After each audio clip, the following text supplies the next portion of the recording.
আসসালামু আলাইকুম। তো আজকে দুপুর থেকে ব্লগ স্টার্ট করছি। এখানে হচ্ছে আজকে একদমই নিরামিষ করে নিচ্ছি, শাক ডাল আর হচ্ছে একটু সামান্য আলু দিয়েছি, একটু পাতলা পাতলাই ঝোলটা রাখবো।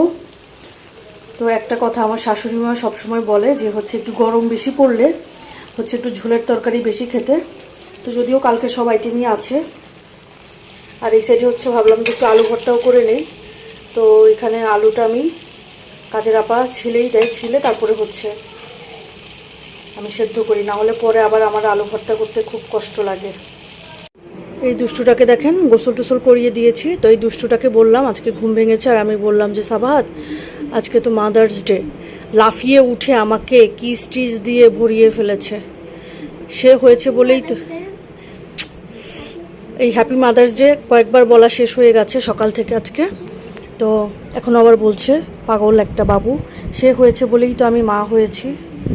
আলহামদুলিল্লাহ, সব কিছুর জন্য এমন কিউট একটা পরী আমার কাছে আল্লাহ পাঠিয়েছে। একটা লক্ষ্মী বাচ্চা আমার, সব কথা শোনে। তারপরে আমি বললাম যে তুমি আজকে আমাকে কি খাওয়াবে, আজকে যে মাদার্স ডে। তো আমাকে বলছে আমি তোমাকে কি খাওয়াবে জানি, ফার্স্টে বলেছিলে তা বললাম। তার কালো জামা এখন ইদানিং খুব পছন্দ। তো বলছে যে সে নাকি আমাকে মিষ্টি খাওয়াবে। ও তাই? ও আচ্ছা আচ্ছা, সেই হিসেবে সে বলেছে, মানে তার পছন্দের জন্য বলেনি, সে অন্য হিসেবে বলেছে আর কি। ও হো, কলিজার একটা বাচ্চা হইছো নাকি তুমি। সন্ধ্যায় বৃষ্টি হচ্ছিল দেখে দুষ্টু বাচ্চাটার খুব মন খারাপ হয়েছে। কারণ হচ্ছে আমাকে বলছে সে যেতে পারবে না, এই জন্যই নাকি তার খুব মন খারাপ। তো আমি এশার নামাজ পড়া শেষ করে বললাম যে একটু ওয়েট করো, দেখি হচ্ছে বৃষ্টিটা কমতেও পারে এমন আছে। তো যাই হোক, বৃষ্টি কমলো আর লাফিয়ে লুফিয়ে সে বের হয়ে গেল, দেখতেই পেলেন। তো এখানে এসে দেখি টেস্টুরিতে তেমন কিছুই বেশি একটা নেই, সবই শেষ হয়ে গেছে। যেহেতু আজকে মাদার্স ডে ছিল, সবাই নাকি কেক টেক সবই অনেক সেল হয়েছে। যাই হোক, ওনাদের বিজনেস আজকে ভালো গিয়েছে। তো আমি আমাদের মন মতো কিছু তেমন একটা পাইনি, তারপরেও কিছু অর্ডার করেছি।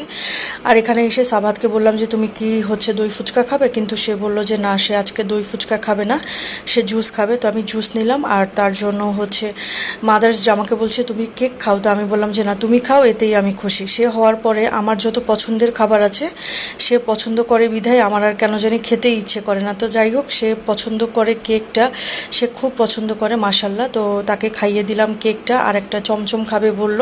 আমি বললাম বেশি করে নিব কিনা, কিন্তু সে বলল যে না। তো হচ্ছে তার জন্য একটা নিলাম, আর হচ্ছে জুস অর্ডার করলাম। সাথে হচ্ছে এই চিকেন বাউটা ছিল, এটা হচ্ছে কিছুটা মোমো টাইপের, তবে মোমো টাইপেরও বলা যায় না, মনে হচ্ছে যে বার্গারের বানের ভিতরে হচ্ছে এটা স্টিম করে এভাবে করা।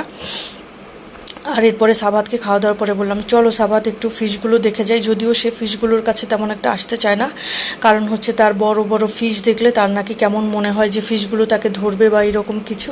ছোট বাচ্চাদের যেটা হয় আর কি, অনেক কিছুতে ভয় থাকে। তো যাই হোক, আজকে দেখলাম ইলিশ মাছ ভালোই এসেছে, অনেক দিন থেকে ইলিশ মাছ তেমন একটা বড় দেখি না। তো যাই হোক, আজকের ভিডিও পর্যন্ত, আল্লাহ হাফেজ।